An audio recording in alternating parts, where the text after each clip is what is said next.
All right. What's Wham. next? Next up, there is a petition on change.org to remove Star Wars rights from EA. I mean, this is silly. This is silly, first of all. I understand, like, on one level, okay, they've had this for like 4 years to do something really good with. Oh, yeah. The first Battlefront game wasn't bad.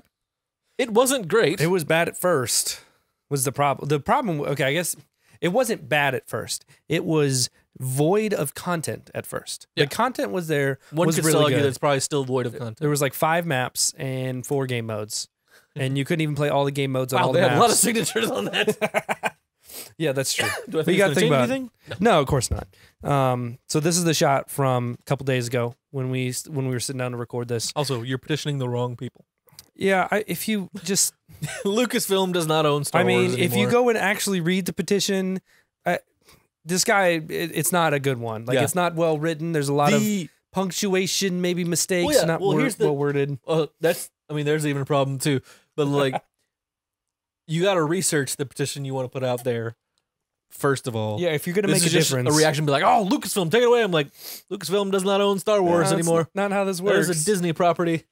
And if you think a change.org petition is going to change Disney's mind, you have another thing coming, Oh, sir. Yeah, it's funny. But so, what Yeah. all are we seeing here with It EA? seems that things are certainly taking a turn for the worst for EA and Star Wars Battlefront 2. We pulled this article from thewolfhall.com. I saw this on, where did I see this? Reddit? Probably, I yeah. think I pulled this from Reddit. A number of different players on Reddit are now complaining that the servers are lagging and this is severely hampering their online experience. The fans seem to have had enough, James. Some of us were smart enough just to not buy it. I will also say, if you want a good link for this, I'm going to look up a better link because this guy's writing was not. Left something to be desired. It was not great. I'll find another article and I'll drop it down We don't below. write articles, so we don't have a lot of room to complain, but we read a lot of them, and this wasn't a fantastic one. Yep. This is the absolute last thing Star Wars Battlefront 2 and EA needed after being involved in a number of different controversies, which there's kind of one controversy, it was Battlefront 2, in the past week or so, when lawmakers in various nations looking at loot boxes and whether or not they can be considered gambling, and citing Star Wars Battlefront 2 as the prime example for exploitation. If you didn't listen to last week's show, you should listen to it because it was really good. Oh, yeah. We had Steve War on, and he linked us to an article on why loot boxes are indeed gambling. And I read it, and boy, howdy, it is persuasive and it is Right? very good. Yeah. I'm glad that we were able to find a way to like communicate that to you that was better than like us saying it. Because like I read through that before and I'd kind of seen it before, and that's kind of what it made me like really start to think about what loot boxes are. And I'm like, yeah, that okay, I'm on board. Like that's not okay. It was phrased in such an eloquent way, and put so clearly and written succinctly. Yep. It was like, okay, all that makes a lot of sense. Yeah. So it was good. I saw another article that said EA has lost about $3 billion in stock month to date. So they're down about 8.5%. Maybe not $3 billion in the month to date, but they're down 8.5% month to date. Right. In the stocks, which EA is going to recover from. Yeah, I mean, You can definitely see the like, here's what happened, and then they're like, hey, we're doing this thing. Yeah, and it's interesting because, like I said, this isn't going to affect them long term. This is not. You look at how much their stock has increased in the last 5 years. It's never been this high. It's constantly been climbing. Their microtransactions from FIFA alone make them $700 million a year from idiots buying card packs. Like that's ridiculous. And you got NHL, and then you've got Madden NFL, and then you've got stuff in well, you don't have Battlefront 2 anymore. No, you don't. But there's just stuff like Yet. that in multiple games that they have out. Plus, they have mobile games that they can do that same thing. Yeah. So it's safe to say that they're making billions in microtransactions Yeah, based on every the fact single that year. 8% was $3 billion. Yeah.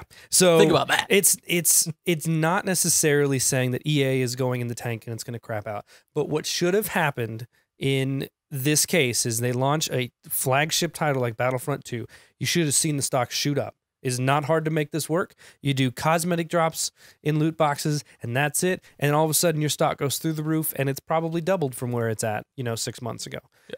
But it didn't do that. I mean, you should have seen this shoot up no matter what the game was with the Star Wars name attached to it. It's not that hard to make this possible. In the article, sorry. No, you're good. Go ahead. In the article I found with the stock thing in it, it had the CE or the CFO of EA saying we put loot boxes in. Essentially, I'm paraphrasing here, and if I'm wrong, I'm sorry. Like saying they put loot boxes in to try and keep with the canon of Star Wars. They're trying to like keep all these right characters in. So I don't know if they're like, oh, we need to pay for licensing rights or whatever. I'm like, you don't. It's just like everything you just said there was wrong and stupid. Yep. I don't know, like you guys are under a lot of pressure right now, but you've done it to yourselves at this point. And I saw some people in the comment sections of some of these articles like, well, I've been playing it. It's still a fun game. I just don't buy loot boxes. I'm like, yeah, I mean, like, good on you. And if you're enjoying the game, you're enjoying the game. But I heard on another podcast, the story is 4 hours long. Ugh. You play as the character they've been like pushing, Iden Versa. Play as her for about half of it. Yep, I did hear that. And you're playing as their kind of random heroes throughout. And it was just kind of disappointing. Okay, and it was disappointing. It looks gorgeous, of course. And the multiplayer is fun, but there's just this looming cloud of like star cards and microtransactions and EA like hanging over you. Like, well, I don't feel good about having bought this game. We didn't buy it, and I don't play it. No, that's true, and I'm glad that I canceled it. So I've got the article here. It's from CNBC. We'll drop it down below here after this. It's interesting to see, people are concerned. Like we got politicians coming out and being concerned about this, talking about gambling and loot boxes. It's probably because they just saw a meme on Facebook about it and really wanted to like drive the point home with its younger market. But it's very interesting to see. Where does the industry go next? They say, even in this article, say that like after the communal and political backlash EA received over Battlefront 2, the industry at large is going to have to walk back its loot box plans a little. You know who said that? Jim Sterling. Jim Sterling. Pretty big name, right? Like that's a big deal to get him to be saying stuff like that. So it's interesting to see that not only EA is going to have to rethink things. It's not going to force them to close their doors. They're not going to lose Star Wars. It's not going to happen. It still is going to make them a ton of money. Maybe not in this format. Call of Duty, I think, has snuck out loot boxes in the middle of this whole thing. Yep, that's what they do. They've done this every game now. They did it really well. We saw it. We're in the news like every day, and so it's just like while this all is going on, they're like, "Yeah, here's ours." Yeah, and that's what. But see, that's what they do so well is they never launch with pay-to-win loot boxes, right? They have cosmetic stuff at the beginning, and then a month or two later, they start adding like little weapons to it. They're just the same as the other ones, maybe with different skins. And now a couple months later, you're gonna have stuff with it because the people still playing now are the tryhards anyways. So who cares? Yeah. 6 months after Call of Duty, probably once you're into February with Call of Duty, it's like, all right, these people are gonna stick with Call of Duty until November. Let's just throw everything in there. Yeah, why not? So I'm not saying it's good, but it's just what they do. It's what they have always done. And so no one's ever slammed Call of Duty for their loot boxes. It'll be nice to see how AAA studios react for the next few years.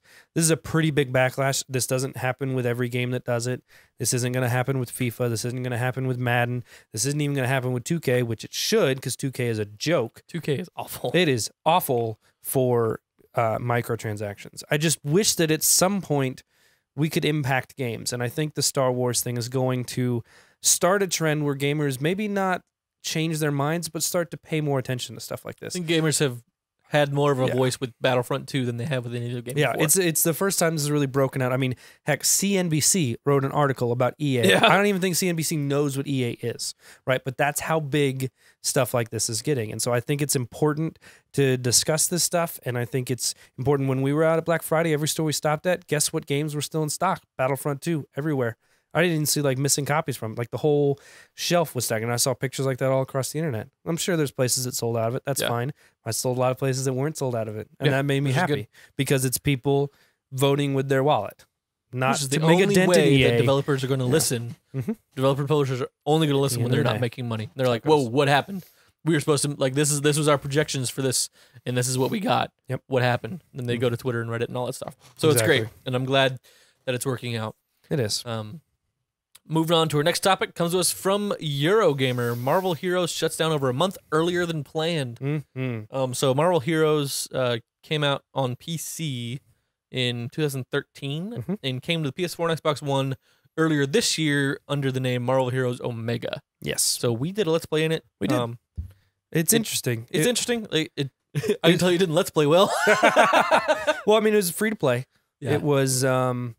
It was kind of a Diablo 3 style of loot based RPG, kind of sort. It was interesting because you could play as, you know, some of your favorite characters. You had, you know, the Guardians, you got Thor, you've got Doctor Strange, you got Captain Marvel over there. Like all really cool things, really cool options. You can make your own superhero and stuff like that. But it just didn't. There's nothing spectacular about it. Yeah. It was kind of fun, and it was one of those things like it's got its audience. And I didn't even know, like when we first played, I had no idea that it was a game on PC before. I thought it was brand new. I thought that was, and so just in reading this stuff last week, it's heartbreaking, really, what happened. Yeah. So we knew a couple weeks ago, like that we didn't talk about it because we don't care about it. Yeah. But we found out a couple weeks ago that Gazillion Entertainment, who's the developer, was going to be closing down December 31st. Like that was announced. It was known. Everyone was preparing for it. They were leveling up characters. They were finishing up stuff. Everyone was kind of preparing for that. And then last week we got some bad news. Yeah, it was interesting kind of hearing and reading through all this. And but Gazillion Entertainment officially closed down. They said the game would go dark on the 31st of December, but now published yesterday, which I believe would have been Monday. Yeah, Monday or Sunday of this week, as of recording this, from the Marvel Heroes Twitter, is that they're closing down effective immediately. Which, when I listened to a podcast yesterday, the servers weren't shut down. They were supposed to be shut down on Friday, but they weren't shut down. And, like, essentially, they've fired everybody that could have shut the server down. Yeah, and so it's just still up. Yeah, they're like, well, somebody's going to come back in and shut it down. But the official statement from the Twitter of Marvel Heroes was, "It is with great sadness that we announce the closing of Gazillion Entertainment. As a result, we are no longer able to operate Marvel Heroes Omega until December 31st as originally planned. Instead, Marvel Heroes Omega will be sunset immediately on all platforms and will no longer be available as soon as this process is completed. The company would like to sincerely thank its fans and employees for all the support over years of development and live service." So pretty succinct, telling what's going on. Yep. It's we started seeing stuff come out on Twitter on Wednesday of developers and things talking about they had no notice. They were just gone. They were done. Day before Thanksgiving. Yeah, day before Thanksgiving. Let go. We don't really know why. We know that it's all theories right now. Yeah, it's all theories right now. We do know. Sorry, I was looking in one section and I was completely not there. But so as we, the big concern is always money, right? And so there was a termination letter that was found, written from the CEO. And it said it was claiming banking creditors have effectively pulled the plug on the company, leading to the termination of almost every employee at the studio and the apparent renege of benefits, including accrued PTO. Yeah. They didn't even pay out PTO to the people that accrued it already. They got let go right before Thanksgiving. No PTO, no continuation of health insurance. Some of them, the developers were saying they had 8 days left of coverage. They were saying, we're sorry about the game, but keep in mind, we don't have our PTO and we don't have health insurance anymore, and we're done. They're done with jobs. Layoffs happen in the game industry all the time. Yeah. But the complete studio shutdown like this, where it's rare. Hey, because they were told. I was listening to a guy by the name of Anthony Gallegos. He was a developer on the game. I listened to him. He used to work at IGN, and he did some other podcasts that I used to listen to. But he was on a podcast, and he was saying, about a month ago, we're all told pretty much to stop working. Yeah. You're not fired. You're not being laid off, but you're in furlough. You're not working. You just keep all the projects you had, but just wait until we say to release them. Yep. He said he had a new Thor setup lined up. Yeah, for Ragnarok. He had different lined up. The thing that he said that stuck out to me most, he had one power that Thor would call down the Hulk, and it was called a friend from work. Oh. Yeah, because they were working alongside Marvel with this stuff too. Exactly. It was not just some random offshoot. And so it's say a month ago, and some guy said, "If I quit now, can I cash out my PTO?" And they said, "No, sorry, you can't." Which who knows what happened? Up high, you to really be don't know. "Hey, this is coming down." A quote from his to the podcast that I was listening to says, "To be clear, this isn't like Disney. Disney is the bad guy thing. There were obligations Gazillion had in this contract, and something must have not worked out, and so Marvel pulled the plug. It's just business. I'm sure there was something that was if you don't do this, then we pull the plug. That's how it goes." Oh, yeah. End quote. I'm sure that they just had certain goals, certain things that they needed to hit in the first 6 months of the game on the console. They didn't hit it, and they said, all right, you're losing too much money. Gone. Yeah. Now, doing it this abruptly without taking care of your employees, without severance packages, without paying out even just PTO that you've already earned, right? If you don't know how accruing PTO works, you work for a certain amount of time during your week, and then you are granted this much time PTO. For me, I think it's, I don't know, I think it's like 5 hours a week or 6 hours a week or something. So at the end of the year, I have this much accrued. Yeah. If I were to leave the company, that would be paid out to me. So the balance there that I've already accrued. That's how everyone that ever gets PTO works. Like, that's just normal. When you get laid off or get fired, you get a severance package. You get paid. Like, you get to leave. In this case, nobody got that. At least as far as we've heard. You would think there's going to have to be something coming up later on that it's like, hey, we worked out some financial something so we can pay these things out to people. Like, at least the PTO to people. Be like, hey, I mean, it's legally earned pay that they have. That needs to be paid out. My guess is at some point they'll get it. We probably won't ever hear anything. It'll probably be in the background. Won't be a news story. You know, if the company were to declare bankruptcy, you know, creditors would pay that kind of thing. It's all just, it just sucks. It's you know, but sure, we don't really care about the game necessarily, but it's people's livelihoods. Yeah. And to have that rug torn out from under you, even if you maybe knew it was coming, just to have it happen right before the holidays, this is a really bad time to be laid off. Like, it just sucks. Nobody's hiring right now. No one's thinking, man, I really need a developer to start December 1st. No one's thinking that. So these guys could be out of work for months. You know, they may not get back into work. You know, game development is a very tough market. There's a lot of people out there, not a lot of projects. So what do you do? Yeah, it sucks. We'll see. Hopefully, all the people from the dev team and everything land on their feet, and it gets worked out, and things get better. Yeah. So our hearts go to those folks, because this just kind of sucks. Yep, it does. But it is the way of the industry sometimes. Hey guys, thanks for watching. I hope you enjoyed that. If you're looking for more content and you want to subscribe, click on my shiny copper mug. It's so shiny. And if you're looking for a playlist for more videos, check it out here right underneath Jake's supple beard. I'm very uncomfortable.